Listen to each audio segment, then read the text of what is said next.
Assalamualaikum warahmatullahi wabarakatuh. 7 larangan, adat dan etika suku Dayak jika berada di Kalimantan. Pelajari 7 larangan adat dan etika suku Dayak jika berada di Kalimantan.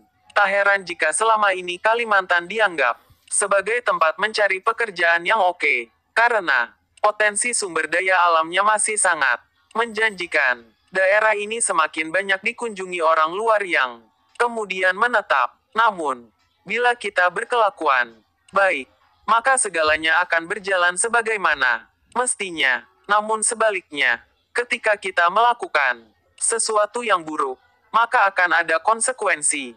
Untuk itu, apalagi ini adalah tanah Kalimantan di mana klinik dan magisnya masih sangat kuat. Berikut hal-hal yang dilarang saat kamu berada di Kalimantan. 1. Jangan bermain-main dengan mandau. Mandau adalah senjata keramat orang Dayak. Meskipun bentuknya seperti parang biasa, ia tidak boleh dipakai semaunya. Harus ada alasan khusus kenapa mandau sampai keluar dari sarungnya.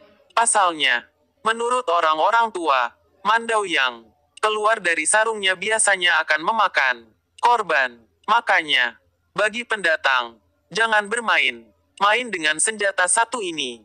Memang sangat artistik dengan ukiran-ukirannya. Namun jangan sampai mandau tercabut dari sarungnya. Orang Dayak sangat menghormati senjata ini. Makanya kamu pun harus melakukan hal yang sama. 2. Mencicipi makanan. Kalau dapat makanan gratis semua orang pasti senangkan. Tapi jangan asal mencicipi makanan di Kalimantan. Konon katanya dalam makanan tersebut ada aroma pemikat yang membuat kita tergila-gila dengan orang yang memberi makanannya. Katanya sih, kalau kita sembarangan mencicipi makanan dari orang yang tidak dikenal nanti bisa jadi kena guna. Tapi kalau tetap ingin dimakan, sebaiknya langkahi terlebih dahulu makanan itu sebanyak 3 kali. Namun, seiring dengan perkembangan zaman hal ini mungkin sudah jarang dipercaya dan dilakukan mengingat adanya kepercayaan yang bertentangan yang disebut kempunan. Kempunan atau kemponan sumpanan. Bahasa Ahe adalah hal buruk yang bisa saja terjadi apabila seseorang menolak tawaran berupa makanan atau minuman. 3. Sopanlah ketika mampir ke makam orang Dayak. Akan jadi pengalaman unik tersendiri jika bisa mampir ke tempat-tempat sakralnya orang Dayak. Salah satunya misalnya adalah areal pemakamannya. Cara perkuburan orang Dayak cukup unik. Mereka membuat semacam makam di atas tanah berbentuk seperti bangunan balok yang disanggah. Sangat unik, namun kental, mistis. Aturannya, kita harus sopan ketika ada di tempat-tempat seperti ini. Pasalnya ya tadi, orang-orang Dayak amat mengeramatkan kuburan moyangnya. Jangan keceplosan mengeluarkan kata-kata tidak pantas atau kata-kata tidak senonoh atau tidak baik. 4. Jangan menghina patung kayu pantak. Jika kamu perhatikan, di Kalimantan banyak rumah-rumah adat yang di depannya terdapat patung-patung kayu. Konon, ini bukanlah patung biasa melainkan sebagai simbol orang-orang yang sudah meninggal. Aturan yang ada tentang patung kayu ini adalah jangan pernah menghina bentuknya. Sekalipun dalam hati, ada banyak kejadian orang-orang yang menghina patung ini dan kemudian diganggu oleh makhluk halus. Tak hanya diganggu secara visual, kadang ada yang sampai mengalami keanehan fisik. Gangguan ini akan tetap ada sepanjang seseorang tidak lekas meminta maaf kepada keluarga si pemilik patung tersebut.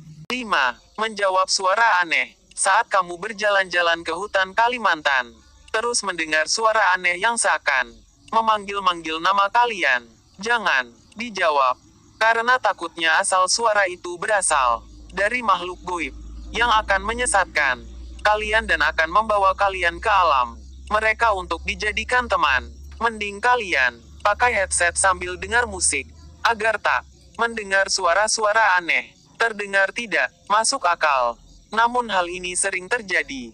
6. Jangan pernah mempermainkan gadis Dayak. Siapa sih yang bisa menampik cantiknya gadis Dayak? Paras ayunan alami itu pasti bisa menjerat siapapun untuk jatuh cinta, termasuk para pendatang. Nah, ada satu hal yang perlu Diperhatikan terkait dengan gadis-gadis Dayak. Ini adalah tentang larangan untuk tidak pernah mengganggu mereka atau mempermainkannya. Ada mitos yang beredar, siapapun yang mengganggu mereka lebih-lebih mempermainkannya, maka kami Dayak Kalbar siapapun yang mengganggu mereka lebih-lebih mempermainkannya, maka dipastikan akan hilang alat vitalnya. Memang terdengar mustahil, namun sudah banyak cerita-cerita tentang ini. Hal tersebut cukup masuk akal juga, mengingat orang Dayak itu magisnya sangat ampuh. Makanya, jangan pernah macam-macam dengan gadis Dayak, atau hilang masa depan. 7. Membakar terong. Terong menjadi salah satu santapan enak yang ada di Indonesia. Terkecuali di Kalimantan, khususnya di daerah pasir, harus hati-hati. Di sana kalian tidak diperbolehkan membakar terong. Kalau kalian menentang hal ini, kalian akan terkena bisul. Bisulnya akan lama timbul, karena semakin lama bisulnya, semakin besar seperti terong. Dan masih banyak lagi larangan-larangan atau pantangan saat berada di tanah Kalimantan, terutama di daerah pedalaman.